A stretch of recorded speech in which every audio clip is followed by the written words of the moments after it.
Tenga usted un buen día, doctor Álvaro Camposano. En esta oportunidad voy a exponer sobre un tema.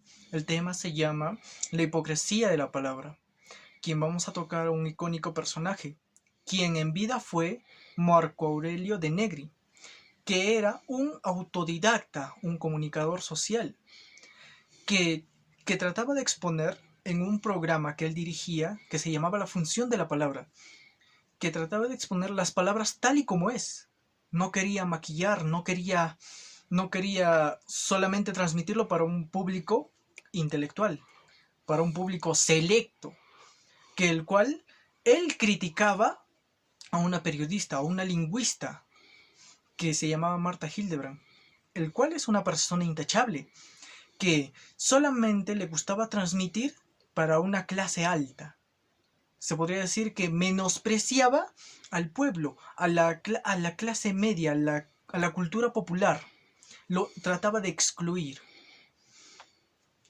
Pero también él criticaba a las personas que solamente querían hacer o vivir del chisme. Uno de ellos era la señora Magali Medina, quien él lo dijo sin ningún tapujo, sin pelos en la lengua, lo dijo, que ella es una persona vulgar, es una bataclana, que solamente vivía del chisme, de los errores de la gente, eh, donde ese error lo transmitía lo convertía en un horror, donde para las personas, a nosotros, ¿de qué nos sirve informarnos de la vida ajena? Es lo que se preguntó, se cuestionó.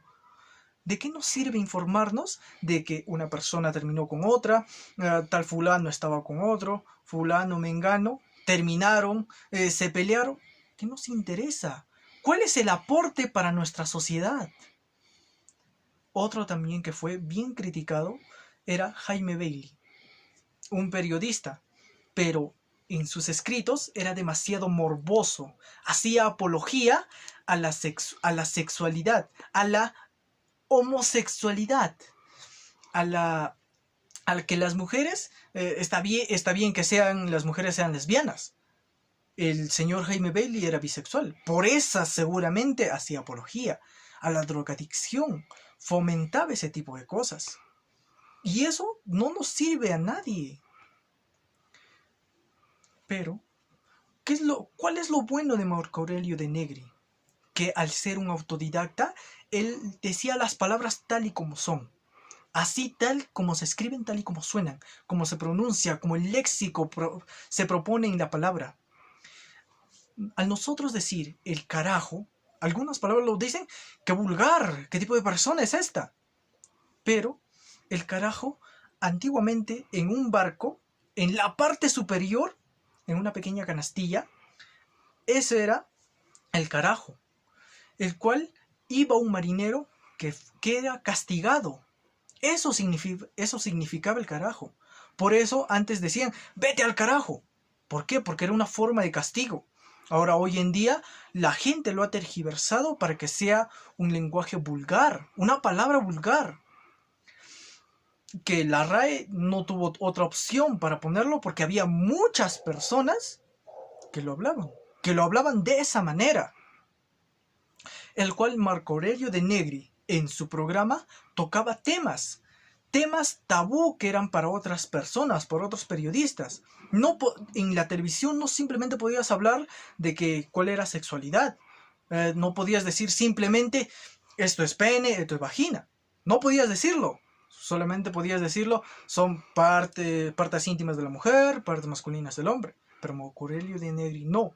La palabra está bien escrita y así se debe decir. El aparato masculino del hombre es pene. Y de la mujer, la vagina. No hay ninguno que maquillar. No hay nada. Eso es lo que transmitían otro tipo de programas. Pero ahí trataban de censurar. Trataban de censurar a Marco Aurelio de Negri. Lo ponían en un horario muy alto, donde no todas las personas, ya sea por el trabajo o por el tiempo, no podían verlo. Pero él decía la palabra tal y como es. Por ejemplo, la perricholi. Otros lo dicen así. Pero para Marco Aurelio de Negri simplemente era puta, ya está. Pero puta no es una palabra maldicha, tampoco mal escrita. Puta significa que ha ejercido un trabajo muy antiguo. Pero debería decirse puta. No debería de maquillarse diciendo perricholi o una trabajadora que satisface los deseos carnales de los viajeros. Se debe decir puta tal y como es. Pero siempre tuvo enemigos, el cual querían censurarlo. Para terminar, me despido con unas palabras del ya difunto Marco Aurelio de Negri, quien decía que hay 3 tipos de analfabetos. El primer analfabeto era el que no sabe leer, tampoco sabe escribir. El segundo analfabeto era el que sabe leer, pero no entiende. Lee y no entiende. Lee y no comprende. El tercer analfabeto es el que lee cualquier basura. Uno de ellos se podría decir que el que lee los libros de Jaime Bailey. ¿En qué nos beneficia la bisexualidad? ¿En qué nos beneficia la heterosexualidad? Me despido muy afectuosamente. Gracias por su atención.